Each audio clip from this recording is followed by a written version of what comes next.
so einer Produktion sieht. Ein Dramatiker wie ich, der ein Jahr an so einem Stück schreibt, das ich für ihn geschrieben habe, für Brozzoni, ist ja ganz und gar abhängig von den Schauspielern. In diesem Falle von einem Schauspieler.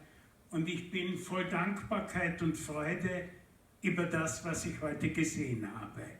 Das ist für mich wichtig. Vous avez tout compris? Ah, d'accord. Et c'est très important pour un dramaturge en fait de voir aussi les pièces. Surtout, c'est une pièce sur laquelle il a écrit pendant une année. Et c'est aussi important parce qu'on dépend aussi des acteurs. Dans ce cas-là, c'est un acteur en particulier. Donc il vous remercie beaucoup. Il est très dankbar und reconnaissante. Ouais. Monsieur,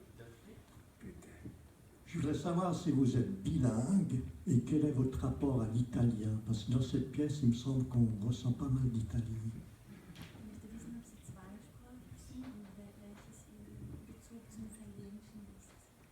Ja, ich bin in 2 Sprachen aufgewachsen.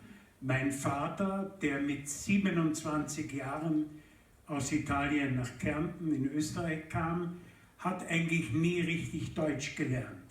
Meine Mutter hat ein Leben lang versucht, meinen Vater dazu zu bringen, endlich Deutsch zu sprechen, aber er hat es nie gekonnt. Ich glaube, es war der Ausdruck seiner Sehnsucht, irgendwann wieder zurück nach Italien zu gehen, aber das ist nicht gelungen. Er ist sehr früh gestorben, mein Vater. Und von Kindheit an habe ich den Dialekt meines Vaters im Ohr. Und wenn ich 3 Tage in Italien bin, dann spreche ich wieder den lombardischen Dialekt meines Vaters. Donc il a grandi en 2 langues. Son père, il est venu en Autriche à 27 ans. Il n'a jamais vraiment appris l'allemand. Peut-être aussi dans une sorte de nostalgie en fait pour pouvoir un jour retourner en Italie. Mais ça, c'est jamais arrivé parce que son père, il est mort très tôt. Par contre, ce que dit l'auteur, il a toujours le dialecte de son père dans l'oreille. Donc s'il passe 2-3 jours en Italie, ça revient en fait l'italien de Lombardie en fait, plus facilement. Voilà. Autre observation?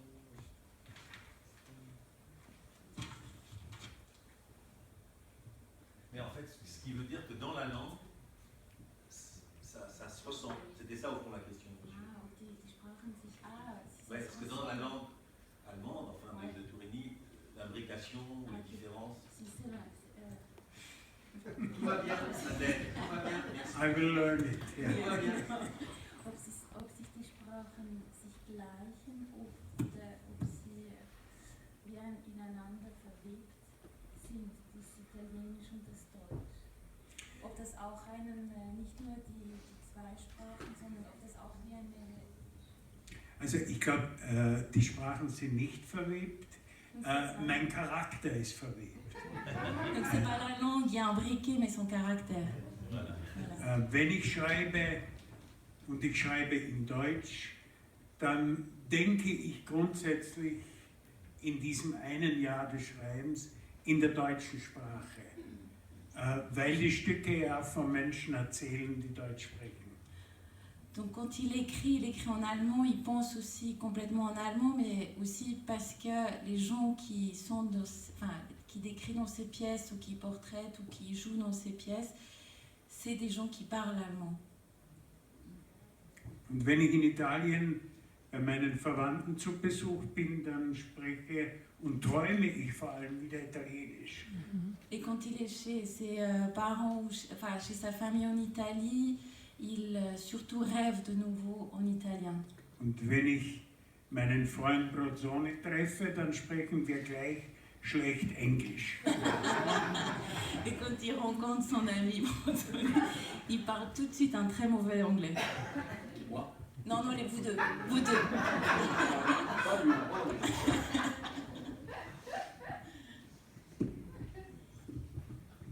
Je pense que c'est c'est quelqu'un qui parle tellement profond de l'être, c'est pas juste une écriture sociale ou politique, c'est-à-dire qu'à l'intérieur de son œuvre, il parle vraiment profondément de l'être humain, de sensations, d'émotions, de culture, de ressenti très très profondes.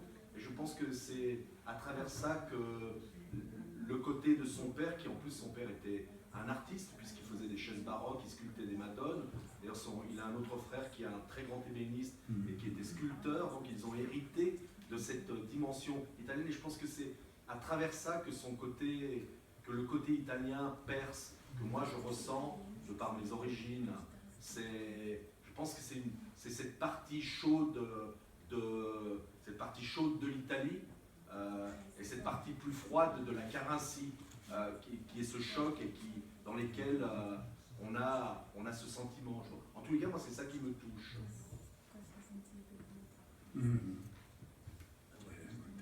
Je voudrais savoir quelle est la force qui vous a poussé à continuer d'écrire quand la situation devenait difficile, que les portes se fermaient. Quelle est la force qui vous a soutenu pour continuer à écrire?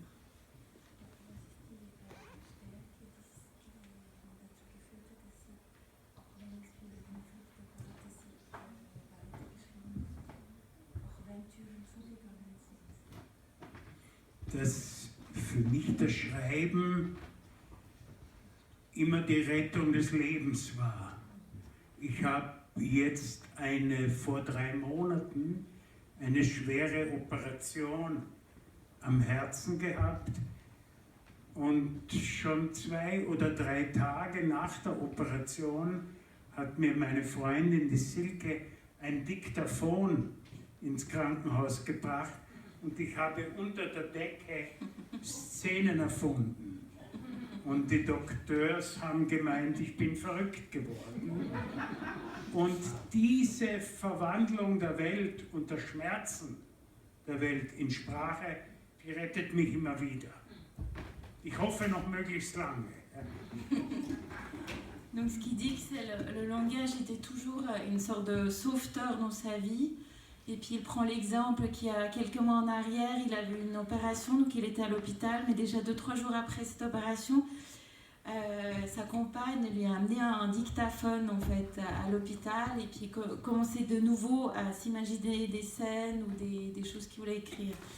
Et que aussi que les douleurs du monde, en écrivant en fait, on arrive à les supporter mieux, ou ça peut être comme une sorte de sauvetage ou ouais. Ich glaube, dass ich, weil es in meiner Kindheit sehr schwierig war, wirklich in die Sprache emigriert bin. Diese Emigration in die Sprache heißt aber auch, dass man bis zu einem gewissen Grad das Leben flüchtet. Also ich denke, manchmal überlebe ich nur, indem ich vor dem Leben davonlaufe und schreibe. Schwierig? Also er sagt, das ist auch wie eine Art, die Sprache, eine Art... Ah non, pardon.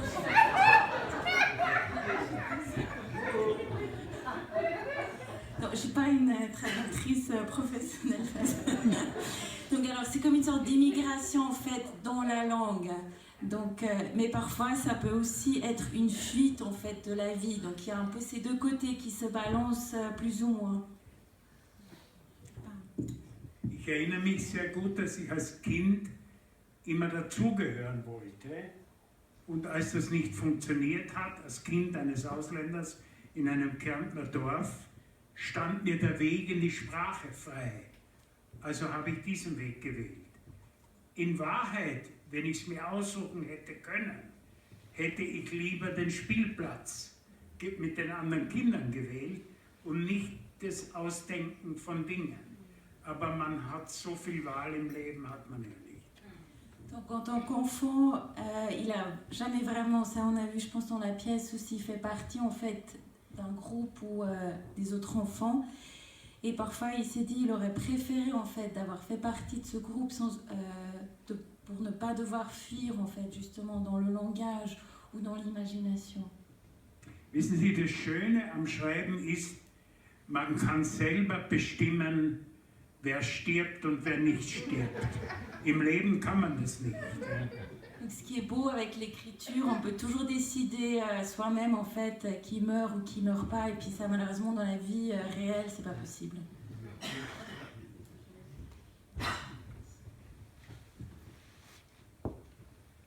Il y a un autre écrivain très important de la même région linguistique que vous, de Carinthie, qui s'appelle Joseph Winkler, qui lui aussi, qui est dans une langue très différente, mais qui est traduit en français aux éditions Verdier, et qui lui aussi est obsédé par la mort, qui est parti, qui est une autre sexualité évidemment, qui est une homosexualité, mais qui est parti aussi ensuite vers l'Italie de façon différente. Quel est votre rapport avec l'œuvre de Winkler? Est-ce que vous êtes amis?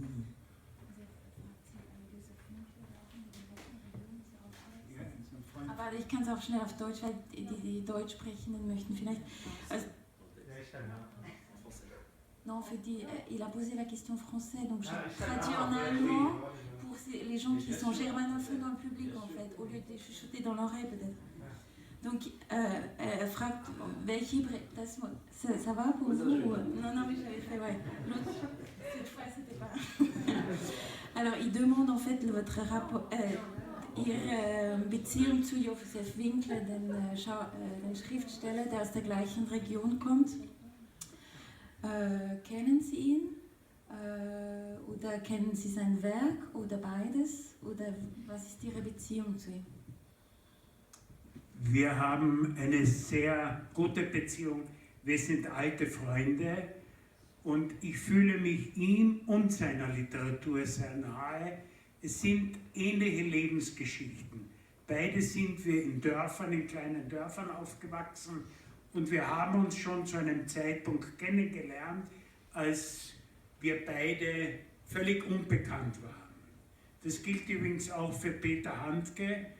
Ich bin im Nachbardorf geboren worden und meine Mutter und der Vater von Peter Handke haben sich immer darüber unterhalten, dass aus diesen zwei missratenen Kindern nie etwas werden wird. Alors il dit qu'il a une très bonne relation avec l'écrivain. Ils sont vraiment des vieux amis, ils se connaissent déjà depuis très longtemps, mais avant le temps en fait les deux étaient connus. Et aussi par rapport à son œuvre en fait, donc il est assez proche aussi, dans leur œuvre en fait ils sont très proches.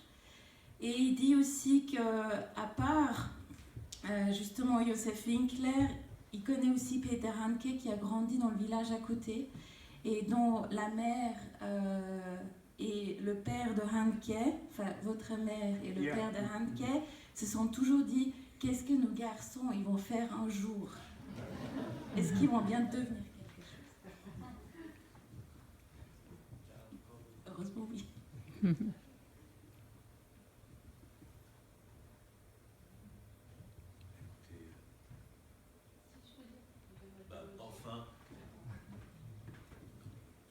C'est aussi par rapport au spectacle que nous avons vu ce soir. Je trouvais, vous avez évoqué avant l'allemand, l'italien, et je trouvais ce soir par la représentation et par l'interprétation et les choix musicaux que l'émotion qu'on entendait, le plaisir de la langue de Jean-Quentin Châtelain, son drôle d'idiolecte, mais aussi les rythmes qui étaient donnés par le français, en fait, faisaient un écho à l'allemand et à l'italien, et que c'était très agréable. Et voilà. Merci. Sie wollte ausdrücken, dass sie sehr zufrieden war, dass ihr das sehr gefallen hat, auch die Musikwahl heute Abend im Stück, auch die Emotionen, die daraus resultieren und auch eine Freude an der Sprache. Sogar im Französisch sieht sie den Rhythmus der Sprache, der Echo wirft auf das Italienische und auf das Deutsche vor allem. Glaube ich auch, ja, schön. Il est d'accord avec vous. C'est l'avantage d'avoir un accent. Er sagt, dass der wenn man einen Akzent hat, der Schauspieler, weil dieser Rhythmus auch vom Schauspieler. Justement, Jean Quentin, where are you? Enfer.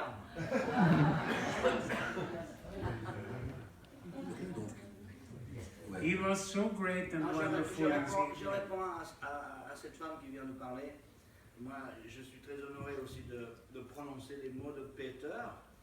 Et je me sens très proche de lui parce que ce soir, par exemple, il ne parle pas du tout allemand là. Il parle suisse-allemand. Non? Il y a un accent de l'Autriche qui est proche de chez nous. Et ça me fait très plaisir.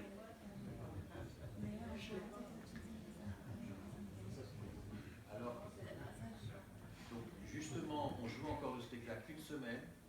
Ce que fait Jean-Quentin Châtelain, comment il porte cette langue et comment il nous l'a fait découvrir, on l'a compris, c'est une œuvre qui a été écrite il y a quelques mois et qui est pleine de devenir, de futur. Donc, je crois que si vous avez pris du plaisir et de l'intérêt ce soir, n'hésitez pas à en parler, parce que Quentin a cette force, Jean-Quentin Châtelain, de dire, de traverser, de porter des textes de façon exceptionnelle, Sandra, Romain Gary, Pessoa, Beckett, et là, il nous fait vraiment découvrir un auteur, pour moi essentiel, et que je trouverais important que le plus large public possible puisse découvrir avec la puissance et la finesse de Quentin Châtelain, cette œuvre de Tourigny, quoi, parce que je crois vraiment que c'est important.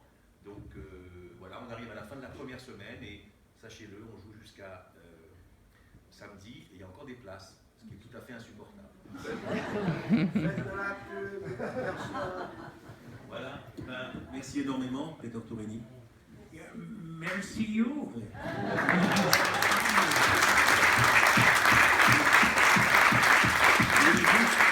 Ici, quand même, il y a une dame là, tout au fond à droite, c'est quelqu'un qui a été très importante dans tout le travail de Brozzoni, on peut le dire, non? Oui, bien sûr. C'est qui? Dominique Vallon. Dominique Vallon, qui a créé le rôle de Shakespeare dans Elle est moins performant, et qui est vraiment quelqu'un qui a accompagné et qui accompagne tout le trajet de la compagnie, mais que notamment, très tôt, elle a fait partie avec Brozzoni des gens qui ont aimé et qui se sont vraiment mis en relation de façon très forte avec l'homme et avec l'œuvre. Voilà. Je vous remercie beaucoup.